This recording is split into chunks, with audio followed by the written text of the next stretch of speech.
Hello friends, ఈ వీడియోలో అయితే ఎన్ఎల్సి ఇండియా లిమిటెడ్ అంటే Neyveli lignite corporation India limited అనే నవరత్న ఆర్గనైజేషన్ వచ్చేసి మనకి ఐటీఐ డిప్లొమా చదివిన వాళ్ళైతే రిక్రూట్మెంట్ అయితే స్టార్ట్ చేసింది.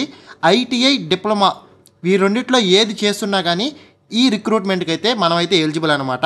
దీనికి సంబంధించిన కంప్లీట్ డీటెయిల్స్ని అయితే ఈ వీడియోలో తెలుసుకుందాం. ఎవరెవరు ఎలిజిబుల్, ఎలా అప్లై చేసుకోవాలి, అప్లై చేయడానికి మనకి ఏమేమి కావాలి, ప్లస్ దీని శాలరీస్ ఎంత, ఇంపార్టెంట్ డేట్స్ ఏంటి, ఇలాంటివన్నీ అయితే ఈ వీడియోలో డిస్కస్ చేద్దాం. ఫస్ట్ కంపెనీ చూసినట్లయితే ఎన్ఎల్సి ఇండియా లిమిటెడ్.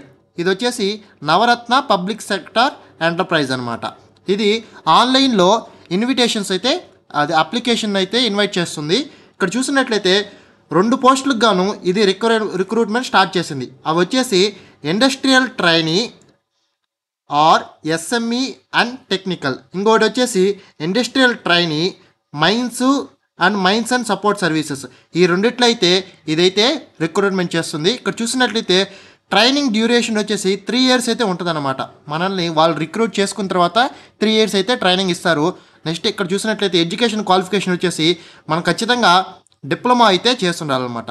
నెక్స్ట్ కింద దానికి వచ్చేసి 10th పాటు ఐటీఐ కూడా చేస్తుండాలన్నమాట.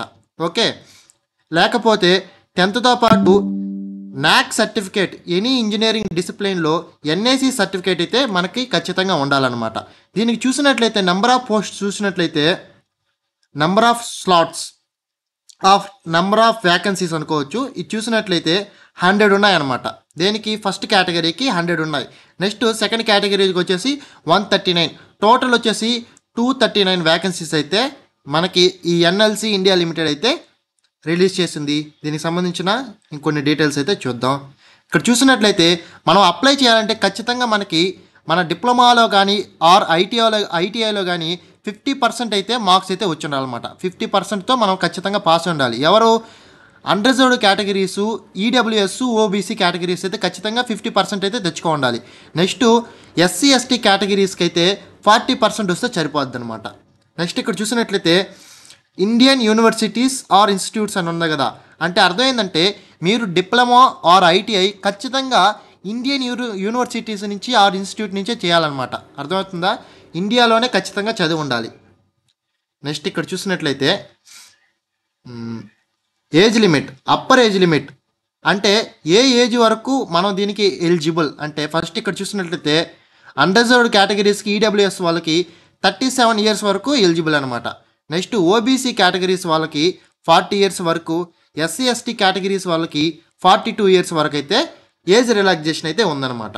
ఈ ఏజ్ రిలాక్సేషన్ నెక్స్ట్ ఒకవేళ ఓబీసీ అయినా ఎన్సీఎల్ లేయర్లో లేరు అనుకోండి, అంటే నాన్ సెరమనీ లేయర్, ఈ లేయర్లో లేకపోతే వీళ్ళకి కూడా అన్రిజర్వ్డ్ కేటగిరీస్కి ఉన్నట్టే ఎలిజిబిలిటీ అయితే ఉంటుందన్నమాట. Next consolidated stipend.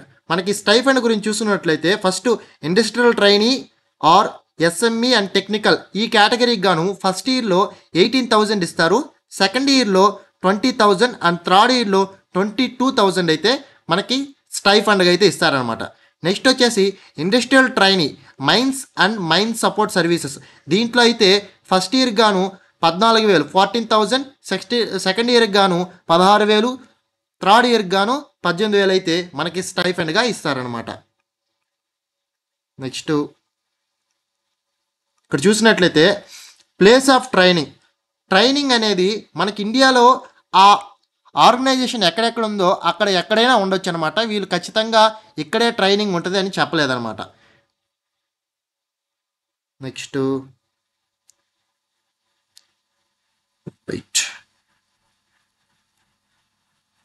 ఇక్కడ చూసినట్లయితే మెథడ్ ఆఫ్ సెలక్షన్ అని ఉందన్నమాట.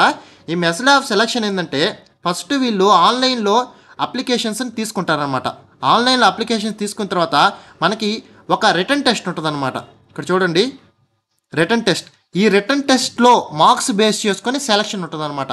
ఈ రిటర్న్ టెస్ట్లో మెరిట్ మార్క్స్ బేస్ చేసుకొని, అర్థమవుతుందా? ఈ రిటర్న్ టెస్ట్లో మెరిట్ మార్క్స్ బేస్ చేసుకొని అంటే ఒకే ఒక రిటర్న్ టెస్ట్ ఉంటుంది. ఈ రిటర్న్ టెస్ట్లో ఎక్కువ అంటే మెరిట్ మార్క్స్ బేస్ చేసుకుని టాప్ మార్క్స్ వచ్చిన వాళ్ళని సెలెక్ట్ చేసుకుంటారనమాట. ఓకే, నెక్స్ట్ ఫస్ట్ మీరు సెలెక్ట్ అయిన తర్వాత మెడికల్ ఫిట్నెస్ కూడా చూస్తారనమాట. అంటే వీళ్ళు రూల్స్ ప్రకారం ఇక్కడ ఆల్రెడీ మెన్షన్ చేస్తారు చూడండి, every provisionally selected trainee prior to being engaged under the training scheme will be required to undergo pre-engagement medical examination. ఖచ్చితంగా అయితే మనం సెలెక్ట్ అయిన క్యాండిడేట్ ప్రీ మెడికల్ ఎగ్జామినేషన్కి అయితే ఖచ్చితంగా వెళ్ళాలి. ఇక్కడ వీళ్ళు ఎన్ఎల్సి వీళ్ళ ఆర్గనైజేషన్ తరపున ఏమేమైతే మెడికల్ టెస్ట్లు ఉంటాయో అవి చేసి మెడికల్లీ ఫిట్టెడ్గా ఉంటేనే నెక్స్ట్ తీసుకుంటారనమాట. నెక్స్ట్ ఇంకా చూసినట్లయితే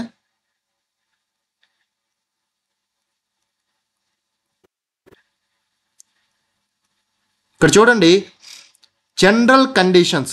ఇక్కడ కొన్ని only Indians are eligible to apply, అంటే దీన్ని అప్లై చేసుకోవాలంటే ఖచ్చితంగా ఇండియన్ అయి ఉండాలి.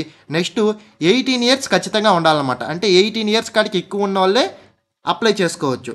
నెక్స్ట్ ఇక్కడ చూసినట్లయితే ఇది టెర్మినేట్ చేయొచ్చు అనమాట. మధ్యలో ఒకవేళ మీ బిహేవియర్ బాగలేకపోతే లేకపోతే మీ వల్ల యూజ్ లేదనుకుంటే వాళ్ళు టెర్మినేట్ చేయడానికి కూడా ఈ ట్రైనింగ్ పీరియడ్లో 3 years ట్రైనింగ్ పీరియడ్లో టెర్మినేట్ చేయడానికి కూడా అవకాశం ఉందన్నమాట.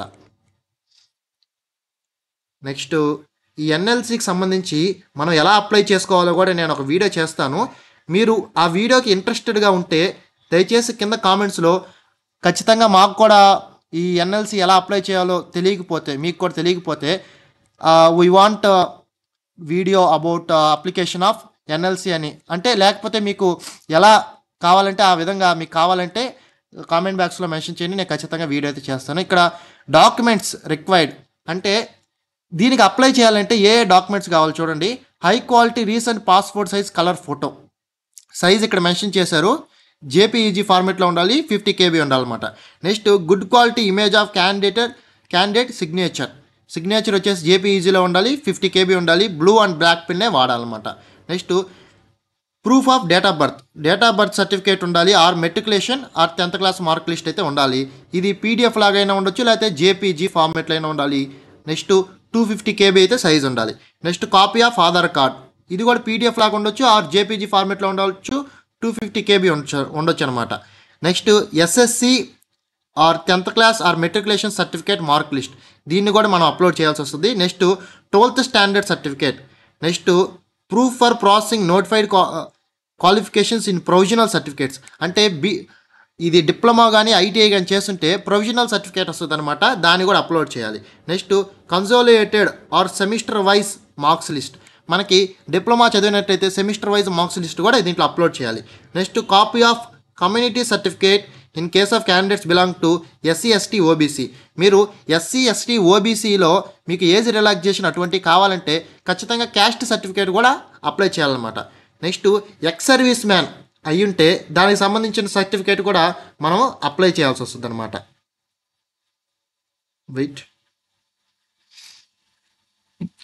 ఇదనమాట ఈ వీడియో గురించి. ఇక్కడ ఇంపార్టెంట్ డేట్స్ చూసుకున్నట్లయితే opening of online registration of application date వచ్చేసి 23/2024 ఆల్రెడీ ఓపెన్ అయిపోయింది. March 20th ఇదైతే ఆన్లైన్ అప్లికేషన్ స్టార్ట్ చేస్తుంది అనమాట. Closing of online registration of applications date time వచ్చేసి 19/4/2024, అంటే 19/4/2024 అయితే ఆన్లైన్ అప్లికేషన్ డేట్ అయితే క్లోజ్ అవుద్ది అనమాట. ఈ లోపలైతే మనం అప్లై చేసుకోవచ్చు. ఈ వీడియో నచ్చినట్లయితే దయచేసి మన ఛానల్ సబ్స్క్రైబ్ చేసుకోండి. మీకు ఇంకేమైనా డౌట్స్ ఉన్నట్లయితే ఖచ్చితంగా కామెంట్ బాక్స్లో మెన్షన్ చేయండి, నేను ఖచ్చితంగా అయితే చెప్తాను. నెక్స్ట్ నా మెయిలు, నా టెలిగ్రామ్ ఛానలు, ఈ పీడిఎఫ్ కూడా డిస్క్రిప్షన్లో ఇస్తాను. మీకు ఇంకేమైనా డౌట్స్ ఉన్నట్లయితే డైరెక్ట్గా టెలిగ్రామ్ ఛానల్లో జాయిన్ అయ్యి వచ్చేసి నా డౌట్స్ అడగొచ్చు. Thank you for watching this video.